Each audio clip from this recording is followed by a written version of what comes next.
ଦେଖନ୍ତୁ ଗଣମାଧ୍ୟମ ସବୁବେଳେ ସାଧାରଣ ଲୋକଙ୍କର ପକ୍ଷ ହେବା ଦରକାର। ତ ଗଣମାଧ୍ୟମ ନିରପେକ୍ଷ ନୁହେଁ କିନ୍ତୁ ସାଧାରଣ ଲୋକଙ୍କର ପକ୍ଷ ହେବା ଆବଶ୍ୟକତା ରହିଛି। ଯାହାଫଳରେ ଦେଖୁଥିବେ ଯୋଉ କଟକ ରହିଛି ବିଦ୍ୟାଧରପୁର ଅଞ୍ଚଳରେ ଜଣେ ନିଷ୍କ୍ରିୟତା ଅବସ୍ଥାରେ ଜଣେ ମାଉସୀଟିଏ ଲାଇନରୁ ମଧ୍ୟ ବଞ୍ଚିତ ଥିଲେ। ଗଣମାଧ୍ୟମରେ ଖବର ପ୍ରକାଶ ହେବା ପରେ ତା ସହିତ କିଛି ସୋସିଆଲ ସଂଗଠନ ଆସିଥିଲେ ଯୋଉ ହିନ୍ଦୁ ସେନା ବା ଅନ୍ୟ କୌଣସି ସଂଗଠନ ଆସିଥିଲେ ଆସିକି ତାଙ୍କୁ ଯୋଉ ସହଯୋଗର ହାତ ବଢାଇଛନ୍ତି।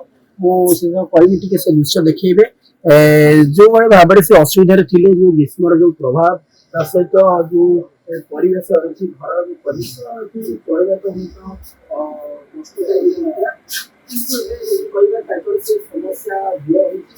ଆଉ ତାଙ୍କର ଆଶା ଥିଲା ଯେ ଆମେ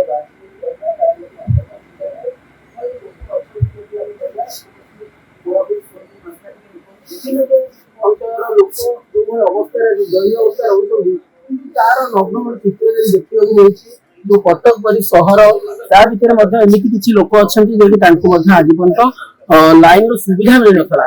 ଆଉ ସବୁଠୁ ଗୋଟେ ବଡ କଥା ହଉଛି ତତ୍କାଳୀନ ରାଜ୍ୟ ସରକାର ରହିଛନ୍ତି ଯୋଉ ସ୍ଥାନୀୟ ବିଧାୟକ ରହିଛନ୍ତି ତା ସହିତ କର୍ପୋରେଟର ରହିଛନ୍ତି ସେମାନେ ତାଙ୍କ କୌଣସି ଅଣଦେଖା କରିଛନ୍ତି ବା ତାଙ୍କୁ ସେ ସୁବିଧା କୌଣସି ଯୋଗେଇ ନାହାନ୍ତି ଯାହାଫଳରେ ସିଏ ଗୋଟେ ଦୟନୀୟ ଅବସ୍ଥାରେ ପଡିଥିଲେ। ଆମେ ତାଙ୍କ ସହିତ ସେଦିନ କଥା ହେବା ସେ ମାଉସୀଙ୍କ ସହିତ କଣ ଅସୁବିଧା ମାଉସୀ ଥିଲା କଣ କେମିତି ଥିଲା ଅସୁବିଧା କେମିତି କଣ ଲାଇନ ନଥିଲେ ଚଳିବାକୁ ଅସୁବିଧା ହୁଏ।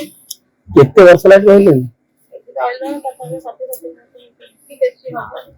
ଆଉ ନାହାନ୍ତି ଘରେ କି ପରିବାର କେମିତି ଲାଇନ ଆସିଲା କେମିତି ଆଗରୁ କେମିତି ଲାଗୁଥିଲା ଏବେ ଲାଇନ ଆସିଲା କେତେ ଖୁସି ଅଛନ୍ତି? କଣ ମେସେଜ ଦେବେ କଣ ଦେବେ କର୍ପୋରେଟର କି ବିଧାୟକ ମାନେ କିଏ ଜଣେଇନାହାନ୍ତି କଣ ସେ କହୁଥିଲେ?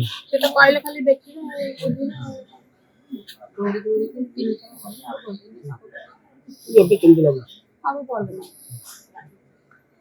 ସିଧାସଳଖ ଶୁଣୁଥିଲେ ଯୋଉଭଳି ଭାବରେ ମାଉସୀ ତାଙ୍କର ନିଜ ପ୍ରତିକ୍ରିୟା ଦଉଥିଲେ ଆଉ ବିଭିନ୍ନ ନେତା ଏମଏଲଏ ସମସ୍ତଙ୍କୁ କହିବା ପରେ କି ଶୁଣିନଥିଲେ ଯାହାଫଳରେ ନ୍ୟୁଜ ପ୍ରସାରଣ ହୋଇଥିଲା ଆଉ ହିନ୍ଦୁ ସେନାର ଯୋଉ କର୍ମଚାରୀ ବା ଯୋଉ ରହିଛନ୍ତି ସଦସ୍ୟ ରହିଛନ୍ତି ସେମାନେ ଏଠି ପହଞ୍ଚିଥିଲେ ପହଞ୍ଚିକି ତଦନ୍ତ କରିବା ସହିତ ଯୋଉ ଇଲେକ୍ଟ୍ରି କେମିତି ଦିଆଯିବ ତା ସହିତ ଆଉ ଗୋଟେ ବଡ କଥା ହଉଛି ତାଙ୍କ ଘର ପରିବାର କହିଲେ ଜଣେ ସଦସ୍ୟ ଆଉ ତାଙ୍କୁ କିଭଳି ଭାବରେ ସେ ବଞ୍ଚିଥିବା ପର୍ଯ୍ୟନ୍ତ ତାଙ୍କର ସମସ୍ତ ଖର୍ଚ୍ଚ ରାସନ ଠାରୁ ଆରମ୍ଭ କରି ଇଲେକ୍ଟ୍ରି ଯାହା ବି ଖର୍ଚ୍ଚ ହଉଛି ସେ ବହନ କରିବେ।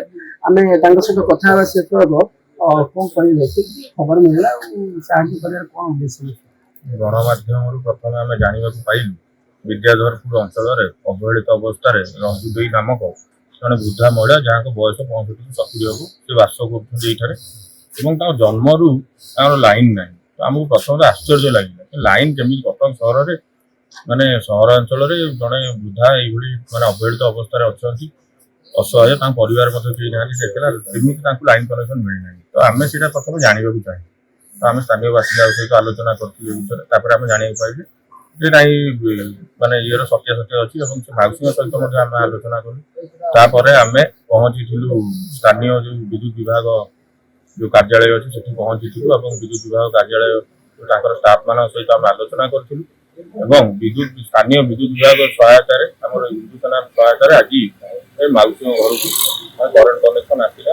ଆମେ ଶୁକ୍ରବାର ଦିନ ଆପ୍ଲାଏ କରିଥିଲୁ 5 ଦିନ ପରେ ତାଙ୍କର କନେକ୍ସନ ଆସିଛି ଏବଂ ତାପରେ ଜାଣିବାକୁ ପାଇଲି ଯେ ବୃଦ୍ଧା ମାଉସୀ ସେ ଯାଇକି ବାହାରେ କୋଉଠି କାହା ଘରେ କାମ କରୁଛନ୍ତି ତାଙ୍କର ମାନେ ପ୍ରତିପୋଷଣ ପେଟ ଚଳେଇବା ପାଇଁ ସେ ତାଙ୍କର କାମ କରୁଛନ୍ତି। ତ ଆମେ ତାକୁ ମଧ୍ୟ ଅନୁରୋଧ କଲୁ ମାଉସୀକୁ ଯେ ଆପଣ ଆଉ କାମ କରିବାକୁ ଯିବେ ନାହିଁ ଯେ ପ୍ରତି ମାସରେ ଯାହା ଖାଇବା ସାମଗ୍ରୀ ସଂଗଠନ ତରଫରୁ ଯୋଗାଇ ଦେଉ ଆଜି ମଧ୍ୟ ତାଙ୍କୁ 1 ମାସର ସାମଗ୍ରୀ ଯୋଗାଇ ଦିଆଯାଇଛି ଆଗକୁ ମଧ୍ୟ ଆମେ ପ୍ରତିନିଧି ଦେଉଛୁ ତାଙ୍କୁ ଆମେ ସହାୟତା ଯୋଗାଇଛୁ। ଆପଣ ସିଧାସଳଖ ଶୁଣୁଥିଲେ ଯୋଉଭଳି ଭାବରେ ଯୋଉ ହିନ୍ଦୁ ସେନାରେ ରହିଛନ୍ତି କର୍ମଚାରୀ ରହିଛନ୍ତି ବା ଯୋଉ ମେମ୍ବର ମାନେ ରହିଛନ୍ତି ସେ ତାଙ୍କର ପ୍ରତିକ୍ରିୟା ଦେଇଥିଲେ ଏମିତି କାହା ମନରେ ଦୁଃଖ କଷ୍ଟ ନ ରହୁ ଏହା ହଉଛି ତାଙ୍କର ମୁଖ୍ୟ ଉଦ୍ଦେଶ୍ୟ ଥିଲା ସଂଗଠନର ମୁଖ୍ୟ ଉଦ୍ଦେଶ୍ୟ।